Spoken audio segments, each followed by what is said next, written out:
don't give up after a setback, right? Like Yeah. everybody makes mistakes along their journey.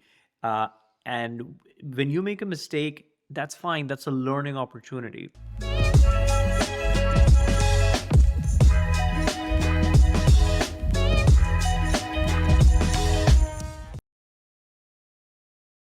All right, so today we're going to talk about 5 pitfalls that new investors fall into, right? These are mistakes that we've seen investors make over and over again, and we don't want you to be one of those. And if you feel like you feel bad about making any of these, just know that we've probably made all of these mistakes that we're going to talk about today. So you're not alone. Yes.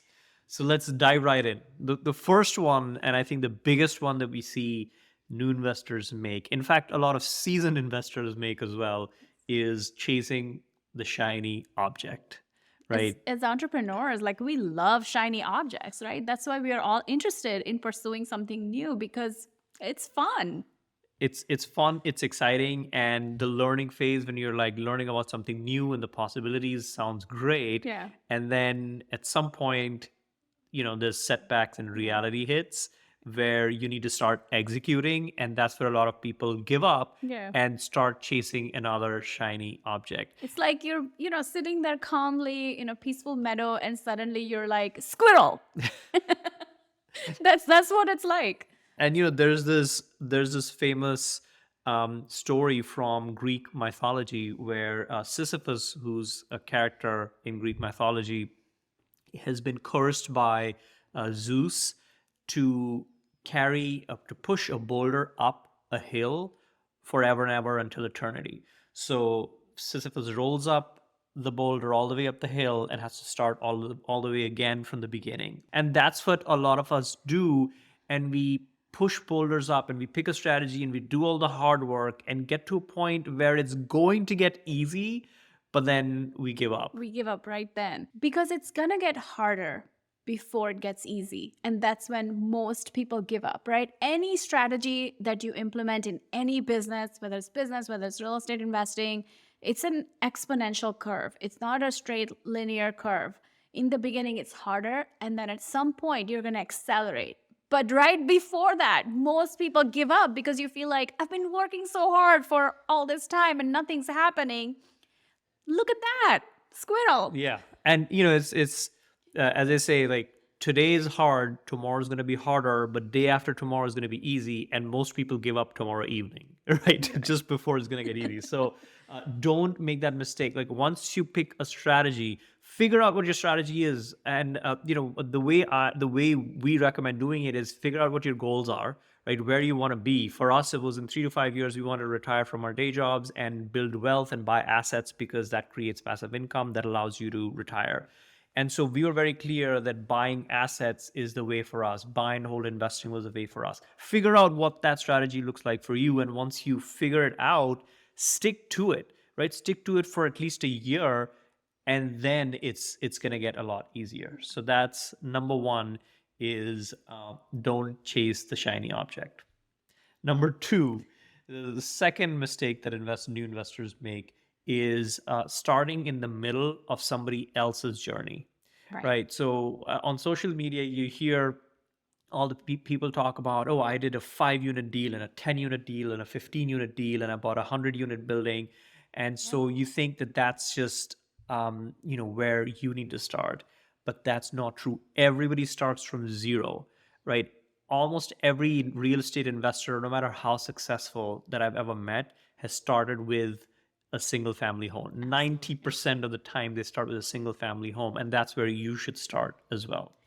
And for a while, I started looking at real estate investors talk about their journey and talk about their exciting opportunity that they were pursuing when I was first getting started. And I always felt like it was something that was so unachievable. And that's because you're looking at their final destination. You're not looking at all the work that they've put in before. You're looking at that tip of that iceberg. You're not looking at how far deep it goes under the ocean. So all of the work that they've put into it, all of the setbacks that they've faced, when you go through them, just remember that you're not alone. Everyone has gone through them to get to where they've got. I don't know anyone who's literally had a straight line to success. I don't Yeah. know anybody like that. Yeah. And we've made so many mistakes on our Yeah. first deal, right? It took us a year to do our first Burr project. Yeah. And that's okay. It's Right. okay to take time to learn. But again, don't think that you're gonna be successful day one or day two. And if there's people out there talking about overnight success in real estate, there is no such thing. Right. Right? It takes time. Real estate is a get rich slow game. Right. It takes time. So have patience and start with a small project that allows you to learn, and then go from there. And also understand that just because people are doing bigger deals, they're playing a bigger game than you are, doesn't mean they don't have setbacks. Yes. In fact, the larger you get, the bigger deals you do, the more your business grows, your setbacks get bigger, right? The stakes are higher. Yeah. And so what you're facing when you're first starting out, that's training you for those bigger setbacks in future, right? Get curious. How does that make you feel? What part of your body hurts when you face that setback? Yes. And sit with it. And this is something I say all the time, like get curious about what makes you cringe. Why did it bother you that somebody talked to you a certain way, or you lost the money, or what was it that bothered you, and work on that. And that is actually pitfall number 3. Perfect segue, which is don't give up after a setback, right? Like, Yeah. everybody makes mistakes along their journey. And when you make a mistake, that's fine. That's a learning opportunity. I jumped the gun there, didn't You, I? you totally jumped the gun, but that's why it was a perfect segue. So, it's you wanna really, be prepared. Like, go into it knowing and expecting that you're gonna make mistakes. Right. But also learn from other people's mistakes as well. Not that you have to make every mistake yourself, but everybody makes mistakes. Right. And you just have to be prepared to learn from your mistakes, Right. and not giving up, and working through it, and making sure you tweak your business model, make sure you tweak your process so that you don't repeat that mistake in the future, right? That's how Right. we all learn and we grow. And business is a game of snakes and ladders. Sometimes you're going to get a ladder and you're going to climb up, and sometimes you're going to step on a snake. And it's part of the process. And, this is why not everybody is wanting this journey, right? A lot of people are so comfortable living on their paycheck and living on that 2, 3, 4 weeks of vacation a year, having their time controlled by somebody else, because they don't want to deal with these setbacks, and they don't want to flex that muscle, and they don't want to work on themselves. Yeah. And so if you're someone who really wants that control back, if you really want to have that freedom, remember that it comes with this responsibility of growing yourself. The more you grow your business, the more you're going to grow yourself. Yeah. And quick example, right? Like, talking about snakes and ladders. One of the deals that we did early on, like 3 or 4 years back, was a 10-unit building. And that went, the entire project, even though it was the biggest project we'd done at the time, that went like clockwork. We generated $3,500 a month in cash flow after paying the mortgage and the expenses. $3,500 a month in cash flow for one deal. But there's been a couple of deals that are single family homes where we actually put in way too much money, and we over rehabbed the property, and we were like, wait, we probably spent $20,000 more than we needed to on that property, right? And so that's fine. It's okay. Because in the end, if you're in the market for long enough and you're investing for long enough, you're going to do enough deals that's going to make you wealthy. Most new investors do overspend on their first renovation because it means so much to you. It's your baby. You want it to look nice. You don't understand the difference between a rental that's comfortable and loved by your tenant versus a flip or a house that you want to live in. And most people over renovate their first rental, and that's okay. Yeah. It's part of the journey. Pitfall number 4 is DIYing your projects, right? So this is what we see new investors do a lot is, we all watched HGTV, right, over the years, and it really glamorizes the rehab process and how you have to be at the job site picking every tile, and maybe sometimes even putting up the tiles yourself in the bathroom and in the kitchens, and putting in the flooring and watching YouTube videos to learn. how to put flooring in. Look, if you enjoy doing that, that's great. You should do it, but know Right. that you don't need to do that to build wealth. In fact, it will slow you down Right. if you try to learn everything. Money isn't made in the glamorous, right? Yes. Money is made in the mundane. It's made in learning how your business works and tweaking it and making it better, and those incremental updates to every single piece and puzzle. To think of your business like a puzzle and make those incremental updates to every single piece of that puzzle. Yeah, and there's two things that you can never outsource, right? Deal analysis and finance. Those two things you need to master yourself. Don't rely on your agent or your contractor tell you whether it's a good deal or not. You need to know the numbers, you need to analyze the deal and know that you're doing it right.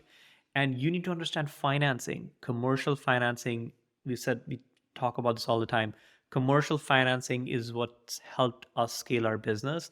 And so you need to really understand how commercial financing works and how you can take advantage. So deal analysis and finance are the two things that you need to master that you cannot outsource. Everything else you can outsource. And you can learn how to do it really well, right? It's a muscle. Again, you have to learn how to flex it, how to find good people, how to keep them, how to run your projects really, really well. You have to understand how to do that, but that doesn't mean you do it all yourself. A lot of times people think DIY is easier because it's much easier to go and do it yourself than to teach someone how to do it. Teaching someone how to do something for you well, the way you want it, takes time and effort. It takes more effort than doing it the first time yourself, right? So again, do not DIY the project. Figure out how you're going to leverage your team to be able to do that. Pitfall number 5 is the final pitfall, which is not focusing on your personal growth, right? So we often see investors getting very tied up in just the strategy and the tactics. They're like, oh, the only reason I'm stuck is because I can't figure out this one thing. It's like, yes, but there's probably something else going on. There's your mindset plays such a big role in investing that a lot of times your mindset is what is holding you back. Yeah. Your personal growth is holding you back. For instance, a lot of people, they know what the right next step is, but they're afraid to take it, right? There's fear gets in the way, and then they suddenly start to question everything they know. Right? So how the question is, as an investor, how do you get over that fear? How do you get comfortable? And that's a slow process. It doesn't, Right. it's not a flip of a switch, but it needs some personal work to figure out, all right, what makes me more fearful?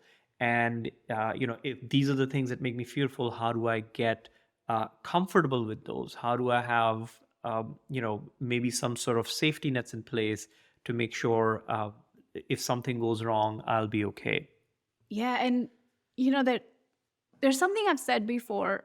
Goals are only motivation for your growth. If you set big goals, you're setting them because you want to see yourself as a different person who can achieve those goals. So to reach them is to realize the potential within you.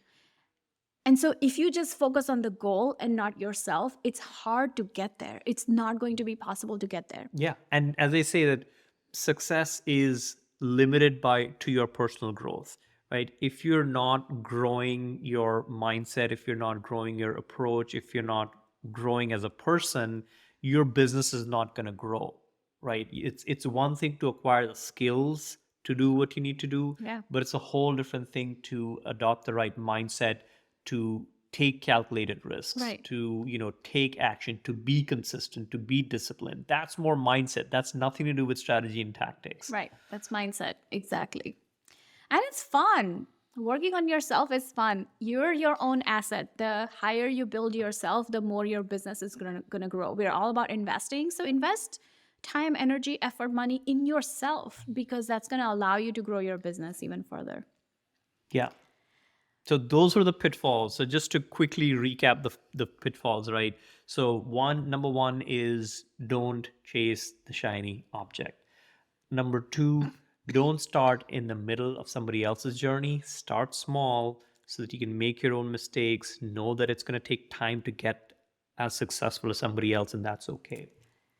Number three, don't give up, right? Don't give up. If you have setbacks, try to figure out how you're going to overcome that challenge. Treat as business owners, look at everything as a challenge, and there'll be challenges every day. You just need to figure out a way to overcome them.